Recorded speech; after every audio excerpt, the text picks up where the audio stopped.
Merci. Merci, monsieur le professeur. Mesdames, messieurs, je voudrais vous dire très sincèrement combien je suis heureux et même flatté de pouvoir célébrer avec vous le 40e anniversaire de la Société japonaise de dialectique du français en abordant un thème qui m'est cher, aussi bien en tant que président de la Commission de la culture, de l'éducation et de la communication du Sénat que comme secrétaire général de l'Assemblée parlementaire de la francophonie. Et vous me permettrez d'y ajouter une fonction à laquelle j'ai été également très attaché, parce que vous la citez souvent, c'est celle de président de la Commission de la culture et de l'éducation de l'Assemblée parlementaire du Conseil de l'Europe, un endroit où on a réfléchi sur la politique des langues, sur la connaissance mutuelle des cultures et des langues, en particulier en Europe, mais ceci est vrai aussi dans d'autres, pour les rapports avec les autres continents, et où on a défini justement ce cadre commun de l'enseignement des langues auquel vous faites souvent référence. Voilà pourquoi je me permets de rappeler que j'ai eu aussi une expérience de 15 ans à l'Assemblée parlementaire du Conseil de l'Europe, dont 3 en tant que président de cette commission, où j'avais également fait prendre des positions par le Conseil de l'Europe sur ce problème. Je veux parler de la politique linguistique de la France et de la promotion du plurilinguisme et du pluriculturalisme dans le monde. Je ferai quelques références, même si je ne suis pas le plus formé à cela, en commençant par évoquer, au début de ces éléments de linguistique générale, l'éminent linguiste fonctionnaliste André Martinet, qui rappelle que les institutions n'étant point des données premières, mais des produits de la vie en société, elles ne sont pas immuables, elles sont susceptibles de changer sous la pression de besoins divers et sous l'influence d'autres communautés. Il n'en va pas autrement pour ces différentes modalités du langage que sont les langues. Les langues sont des institutions sociales qui servent à la fois d'instruments de communication, de moyens d'expression de la vie culturelle au sens le plus large, des groupes humains et en particulier des peuples. Système infiniment varié de signes et de conventions, elles sont reçues, transformées et transmises par chaque génération. Leur évolution, plus ou moins rapide au cours de leur histoire, répond à des dynamiques internes et à des impulsions externes. Devant un parterre de linguistes aussi distingués, je ne me risquerai pas à décrire les facteurs et les logiques de transformation interne des langues et par exemple de leur phonologie. Je me concentrerai sur les facteurs que j'appellerai par commodité externes et plus précisément sur les politiques linguistiques.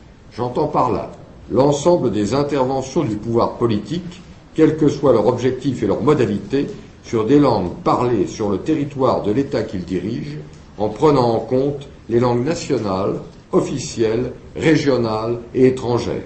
Je m'appuierai sur l'examen du cas français, celui que je connais évidemment le mieux et qui m'intéresse au premier chef.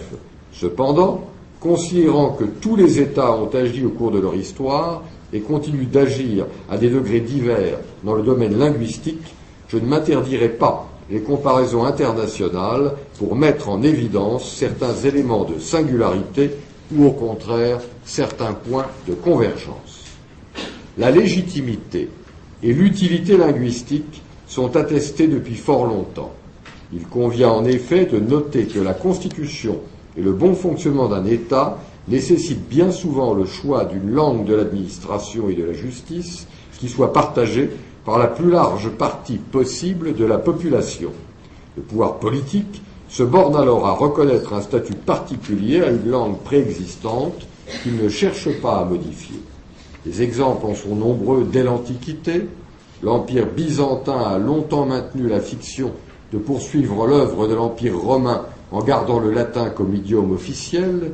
C'est seulement au 7e siècle que l'empereur Héraclius le remplace par le grec parlé par la majorité de la population afin de rapprocher le pouvoir du peuple et faciliter l'acceptation des réformes et entreprendre de nouvelles expéditions.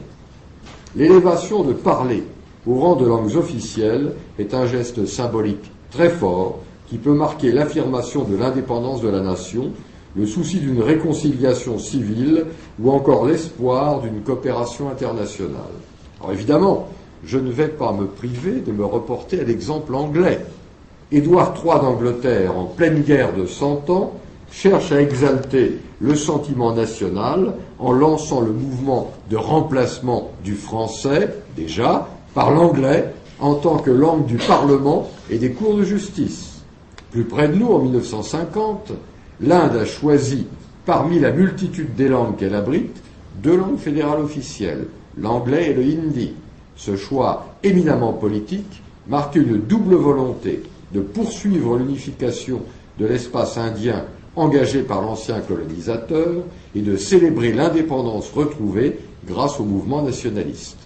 L'adoption du français comme langue officielle dans de nombreux pays d'Afrique de l'Ouest à l'indépendance visait également à s'appuyer sur les structures administratives existantes, à dépasser les clivages ethniques et à ouvrir le champ d'une coopération régionale au service du développement.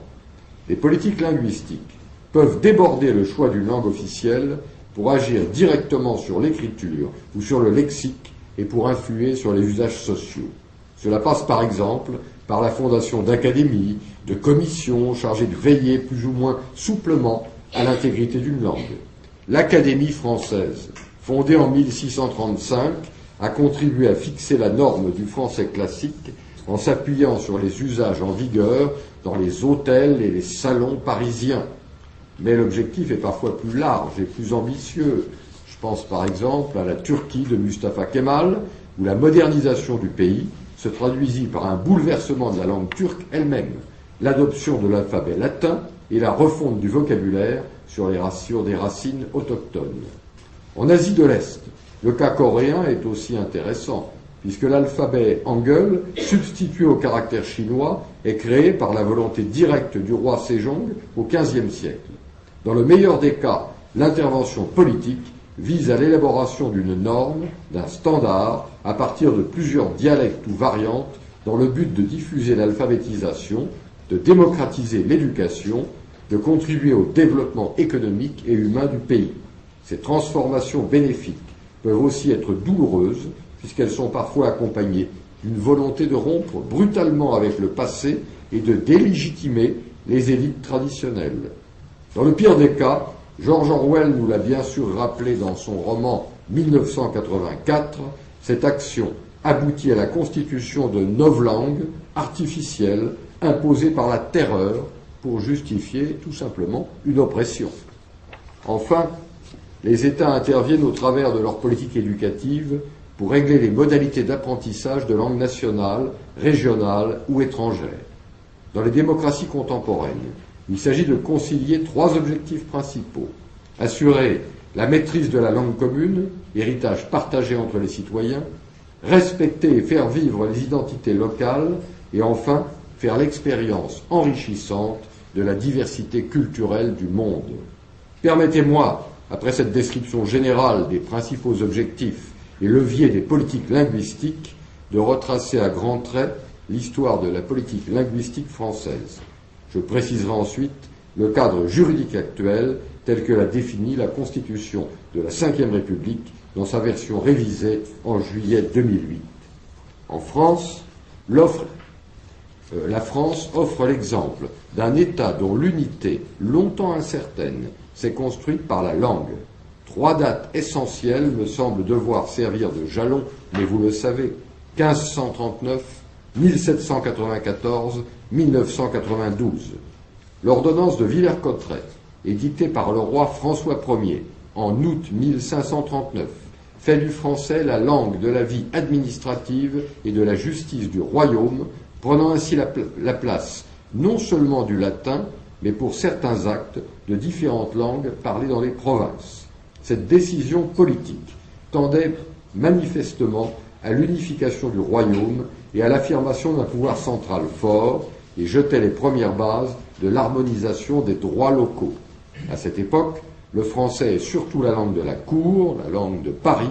Elle est dotée d'un prestige littéraire dès le Moyen-Âge et développe progressivement une prose vernaculaire dans tous les genres, y compris techniques, comme le montre l'œuvre de l'économiste et physicien Nicolas Orem dès le XIVe siècle. Elle est en voie de standardisation sans que l'État ait encore entrepris d'agir en la matière. C'est d'ailleurs à Londres, paradoxalement, en 1530, que paraît la première grammaire du français sous la plume d'un Anglais, merci à eux, John Palsgrave. Sous la Révolution française, le mouvement de diffusion de la langue française reprend vigoureusement, au détriment des langues régionales. Celles-ci sont considérées comme une menace pour l'unité de la nation et comme des instruments facilitant la propagande religieuse et royaliste dans les campagnes. L'abbé Grégoire remet en 1794 un rapport au nom évocateur sur la nécessité et les moyens d'anéantir le patois et d'universaliser l'usage de la langue française. Un décret sanctionne de destitution et d'emprisonnement tout agent public dressant dans l'exercice de ses fonctions un acte quelconque, jugement, contrat, procès-verbal ou autre, dans une langue autre que le français. Ces excès du Comité de salut public sont rapidement contenus, heureusement. Demeure l'œuvre de Joseph Lacanal, qui prévoit l'ouverture sur tout le territoire de milliers d'écoles primaires où l'enseignement devra se faire en langue française, l'idiome local ne pouvant être employé que comme un moyen auxiliaire. Au-delà de la volonté de simplification et d'efficacité administrative sur l'ensemble du territoire, l'enjeu est fondamentalement politique et symbolique. La langue unique de la vie publique devient définitivement le français, élevé au rang d'emblème du peuple français indivisible dont tous les citoyens sont égaux en droit.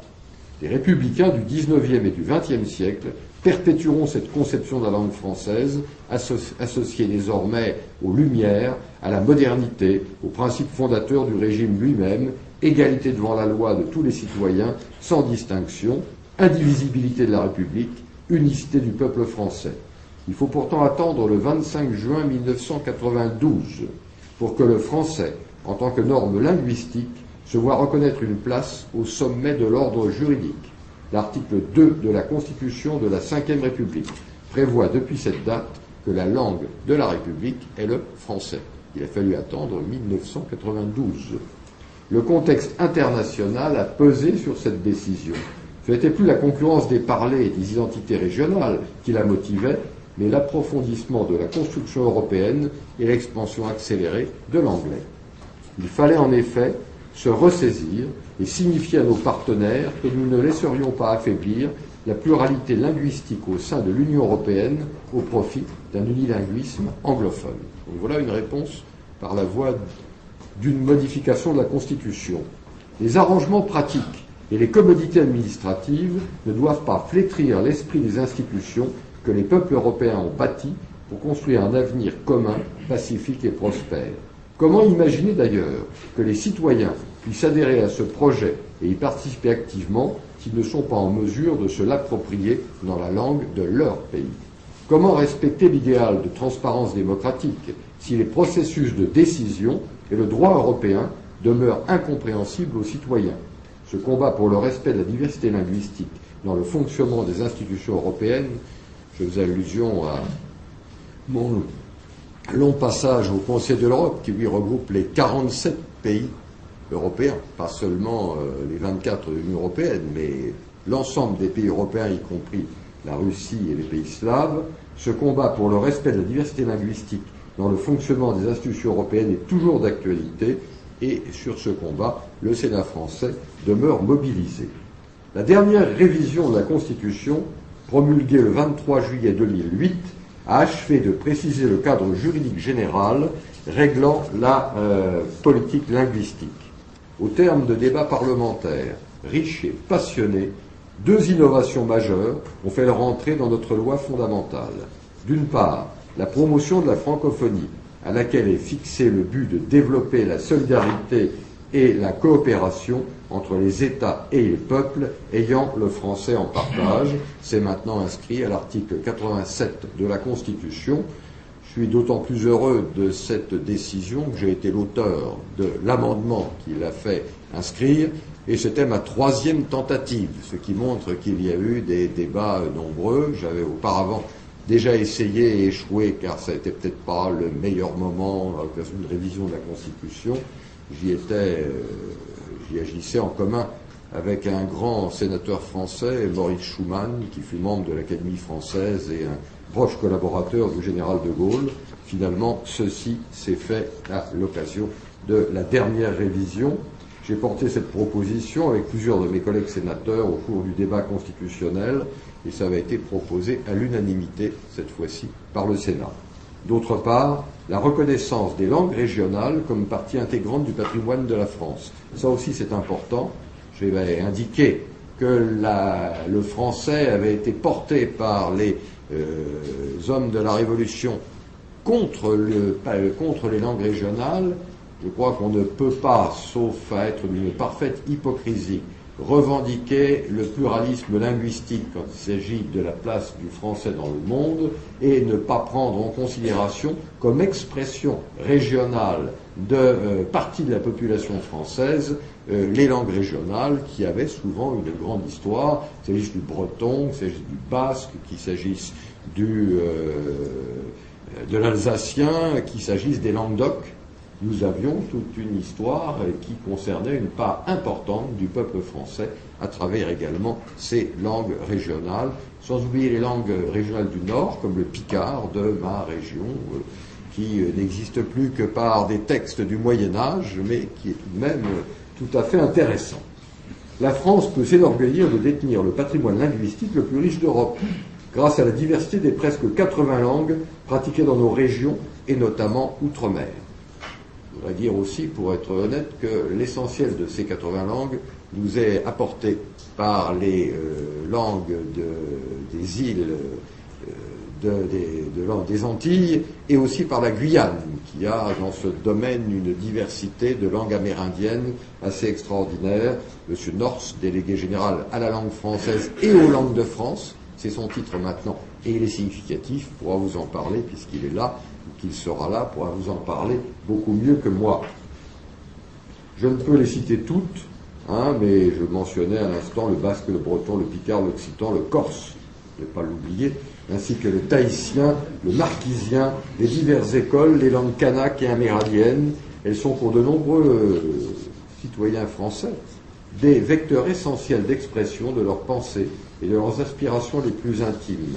Elles sont le reflet de cultures locales qui ont pu par le passé être exagérément opposées à la civilisation française, mais qui en réalité ne lui sont pas nécessairement antagonistes et peuvent bien souvent la vitaliser harmonieusement. Avant leur inscription dans la Constitution, les langues régionales avaient depuis longtemps été dotées d'un véritable statut. Il faut même le rappeler. La loi d'Exonne de 1951 a permis l'enseignement du breton, du basque, de l'occitan et du catalan dans les collèges et les lycées.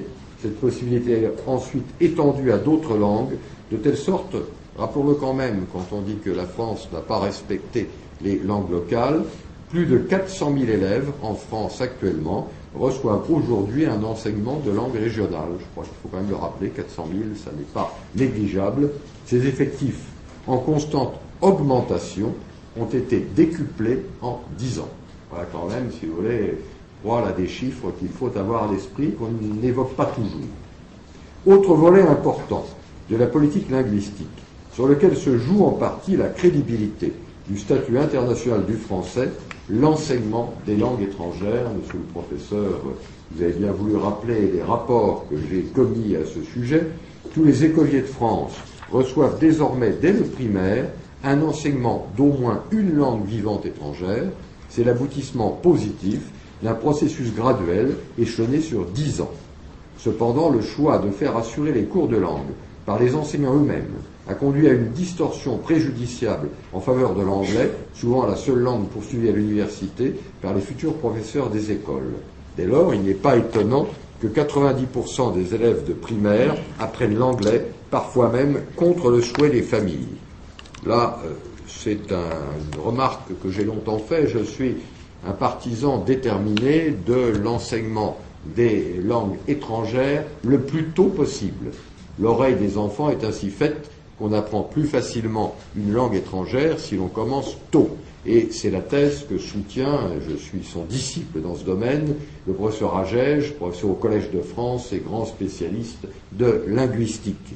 Mais il m'aurait paru souhaitable de ne pas nécessairement commencer par l'anglais comme première langue étrangère apprise, puisque de toute façon, les élèves apprendront l'anglais au cours de leur scolarité et que l'anglais est soutenu, porté par par l'air du temps, disons. Et si nous voulons que les jeunes Français maîtrisent bien 2 langues étrangères, dont une sera fatalement l'anglais, le plus tôt ils vont rencontrer une autre langue que l'anglais, plus cela donnera de chances pour eux d'être également des locuteurs de cette autre langue. Or, j'en suis profondément convaincu, ce qui fera la différence sur un curriculum vitae, en matière culturelle comme en matière professionnelle, c'est pas seulement la maîtrise de l'anglais que l'on doit connaître, mais que tout le monde connaîtra, c'est la connaissance d'une ou plusieurs autres langues étrangères qui ajoutent véritablement un plus. Voilà, je crois, une raison objective de dire qu'il serait utile, et souvent utile pour les familles et pour l'élève lui-même, qu'il commence très tôt la connaissance d'une autre langue étrangère. Et que nous avons raison de nous donner comme objectif pour tous les jeunes Français de maîtriser, outre l'excellente connaissance qu'ils doivent avoir de leur langue, bien évidemment, la connaissance de 2 autres langues. Alors que des pays réduisent leur action dans ce domaine, ne connaissent qu'une langue étrangère, l'anglais, je pense que ce sera pour nous dans l'avenir un atout très important de dire que nous aurons la connaissance d'au moins 2 langues étrangères et de nous tenir véritablement à cette position. Au collège et au lycée, force est de constater l'établissement d'un duopole anglais première langue, espagnol seconde langue. Globalement, en 2009, 98% des élèves apprenaient l'anglais, 40% l'espagnol. La prépondérance massive de l'anglais s'est encore renforcée en une génération, au détriment notamment de l'allemand. Et je me permettrai de le regretter, car l'allemand est le principal partenaire politique, mais surtout économique, de la France. Et voir les Français et les Allemands se parler par le truchement de l'anglais est quand même paradoxal, alors que nous avons tant à faire en commun et que l'Europe se bâtit largement sur un débat du duo franco-allemand. La position de l'espagnol est à peine moins forte, 70% des élèves ayant un enseignement de seconde langue l'étudient, contre 15% pour l'allemand, 8% pour l'anglais, 6% pour l'italien. Les autres langues stagnent à des niveaux encore plus bas et ne concernent au mieux que quelques dizaines de milliers d'élèves. Ainsi, malgré la tradition orientaliste française et la présence de fortes communautés immigrées, le poids économique des pays arabes et les liens historiques qui les unissent à la France, l'enseignement de l'arabe stagne à 0,1% de l'effectif total. D'ailleurs, même au sein des langues rares, l'arabe occupe une position secondaire, nettement derrière le portugais, le russe et le chinois. Alors je crois que nous devrons sur ce point rééquilibrer les choses. C'est une chance pour la France d'avoir sur son sol de nombreuses populations qui sont maintenant des citoyens français, mais qui avaient des racines de l'autre côté de la Méditerranée, et que, vu l'importance des liens entre la France et puis ces pays du Maghreb et même du Machrek, il serait très important d'avoir une population qui parle bien la langue arabe, et non pas une population, comme on le constate actuellement dans nos banlieues, qui n'a plus une bonne connaissance de l'arabe, mais qui n'est pas pour autant bien scolarisée en français, et qui se trouve de ce point de vue-là en grande difficulté pour dialoguer avec son environnement. Et on sait bien que quand on ne peut pas dialoguer avec son environnement, on a des réactions d'agressivité à l'égard de son environnement. Voilà pourquoi ce problème de l'enseignement de l'arabe est pour nous un problème politique très important, je dirais même fondamental. Mais il y a aussi à ne pas penser ou ne pas raisonner qu'en termes d'environnement immédiat ou d'environnement européen, et j'ai insisté aussi dans mes 2 rapports au Sénat sur l'enseignement des langues étrangères, sur l'importance d'avoir un volet de Français qui apprennent davantage les langues orientales, et je pense au japonais et je pense au chinois. Je crois qu'il y a pas assez de Français qui apprennent le japonais, alors que l'importance des rapports entre le Japon et la France justifierait que nous ayons un nombre plus important de jeunes Français qui maîtrisent bien la connaissance du japonais. Pourquoi je suis heureux d'être venu avec un collaborateur de la Commission des affaires culturelles du Sénat qui parle discrètement 7 langues étrangères, le grec et le latin, mais aussi 5 autres langues, et parmi celles-ci, il a fait l'hindi. Il est en train d'apprendre le japonais, qu'il commence déjà à parler. Donc voilà, je crois, le bon exemple. Il nous faut souhaiter avoir en France des hommes et des femmes qui parlent également les langues orientales pour favoriser le contact de point plein-pied avec des marchés sans doute, mais d'abord des cultures. Le risque n'est donc pas, on le voit, d'un désintérêt généralisé des Français pour les langues étrangères. On est de ce point de vue-là plus ouvert que nos amis anglais qui viennent de supprimer pratiquement l'obligation d'apprendre une langue étrangère, ce qui n'est pas une ouverture, me semble-t-il. Mais la restriction aux seules langues anglaises et espagnoles a comme corollaire la marginalisation de toutes les autres. Cette restriction des choix linguistiques, appuyée sur des calculs à court terme, des calculs de ministère des Finances, me paraît très préjudiciable.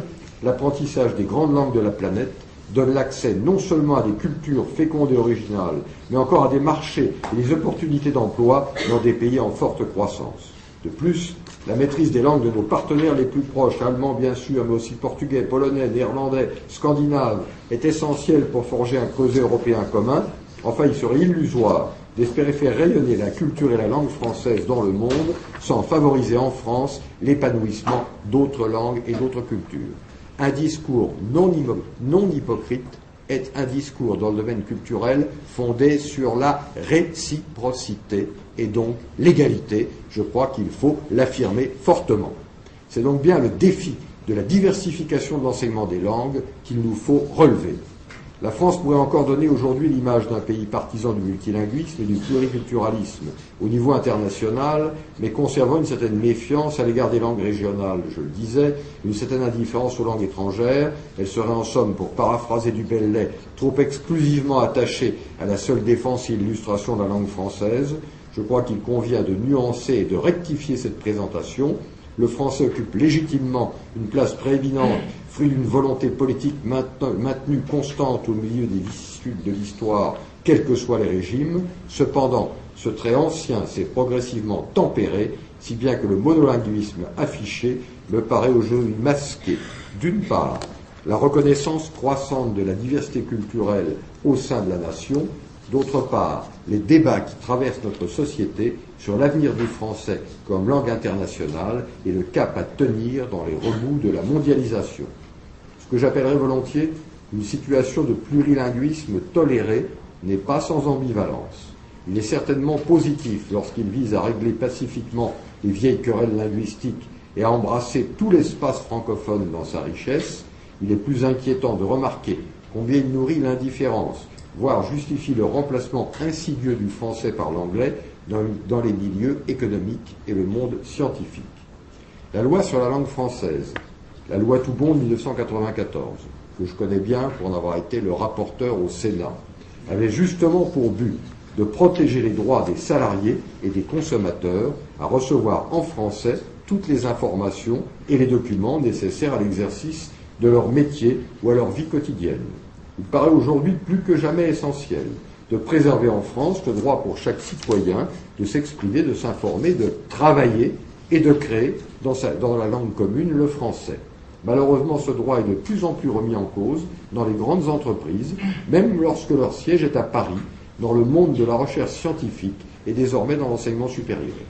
Discrètement, les universités, les grandes écoles se positionnent dans la compétition internationale, non sans arrière-pensée financière, en proposant des cursus exclusivement en anglais. Je parlais aussi des entreprises. En voilà un exemple récent. Air France. Qu'est-ce qu'il y a de plus emblématique de la France qu'Air France? Air France voulait imposer à ses salariés de travailler sur des descriptifs uniquement en anglais. Il fallut qu'un syndicat d'Air France aille devant la justice pour faire condamner Air France et dire qu'Air France doit impérativement fournir à ses salariés la traduction en anglais, en français, des choses qu'elle leur demande de faire. Bon, ça paraît un petit peu étonnant, mais il y a un vrai débat. Et Air France a suggéré à des parlementaires français, à l'occasion d'un texte sur la modernisation du régime juridique, d'inscrire cette possibilité pour elle dans le domaine des transports de ne pas fournir de traduction en français. Il a fallu que nous soyons sur ce point extrêmement vigilants pour que ce débat ne soit pas ainsi biaisé ou faussé ou inadapté. On voit bien qu'on est là devant un débat actuellement en France. Je voudrais en venir maintenant à ce problème des universités et grandes écoles. Le prétexte avancé par certaines élites françaises mérite un examen attentif.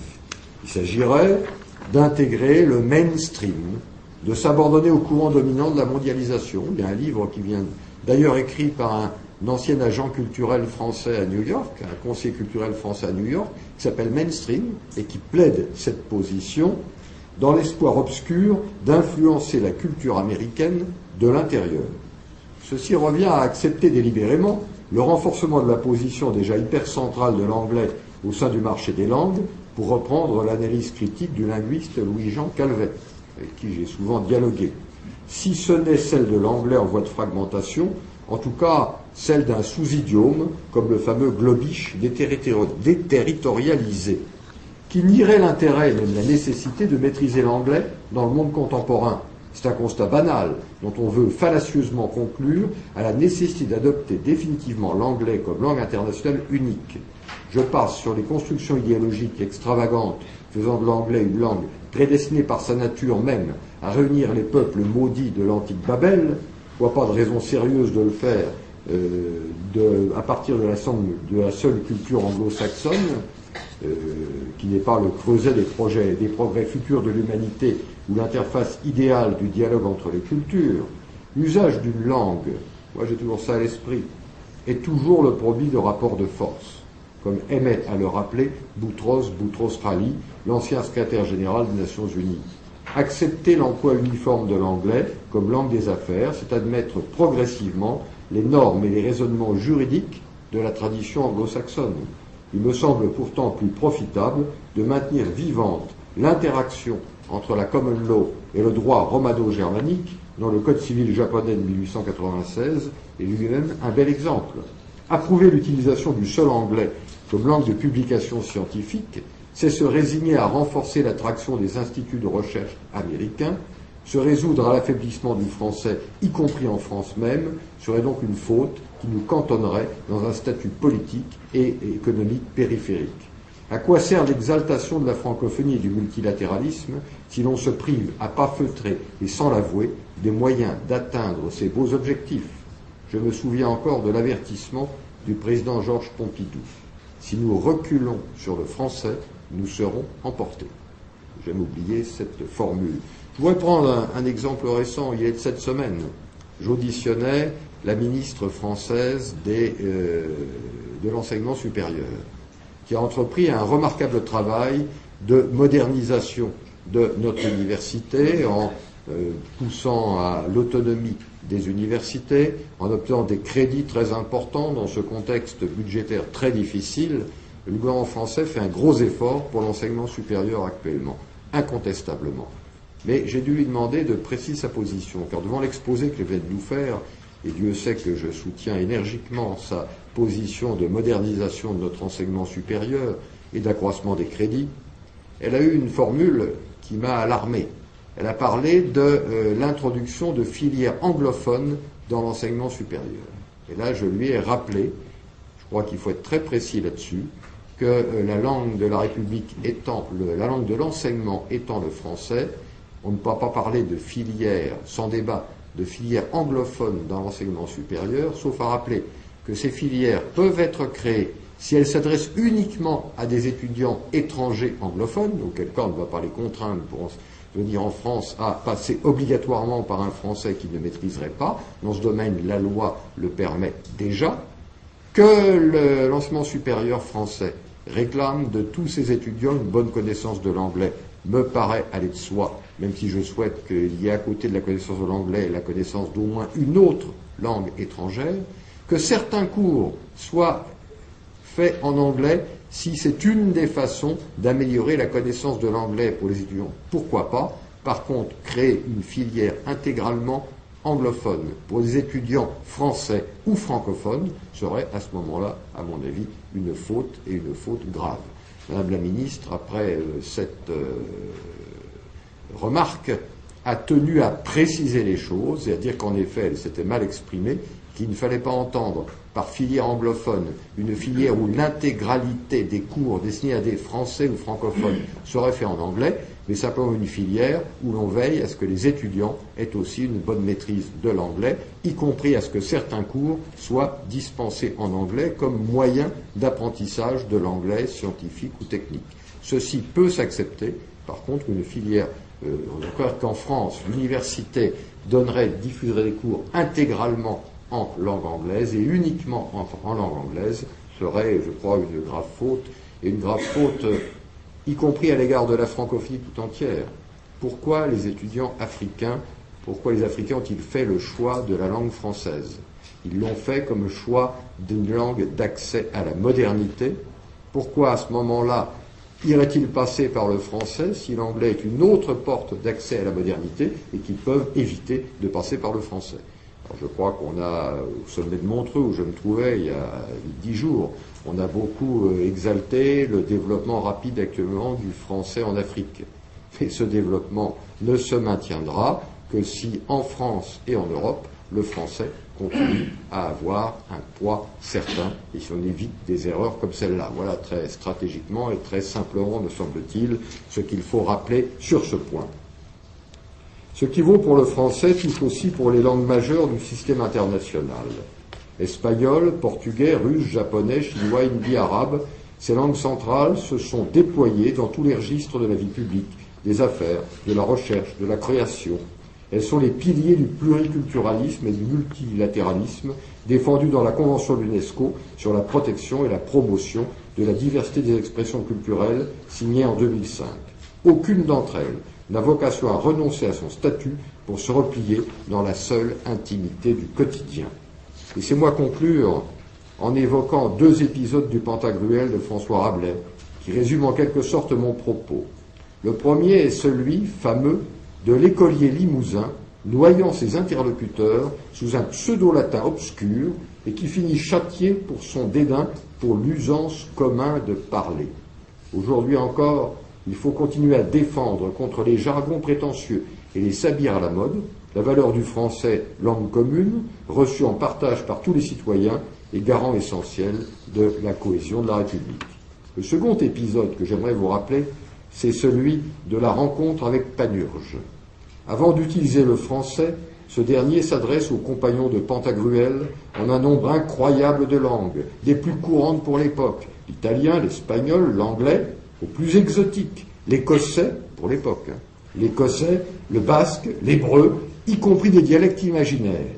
Souhaitons que les générations futures mûrissent l'exemple de Panurge, qu'elles maîtrisent avec confiance la finesse et la langue de leur pays, tout en s'ouvrant avec enthousiasme à la magnifique variété des langues du monde. Et comme le dit votre illustre Bachot, encore une année passée, et je porte toujours mes sandales et mon chapeau de pèlerin. Je vous remercie.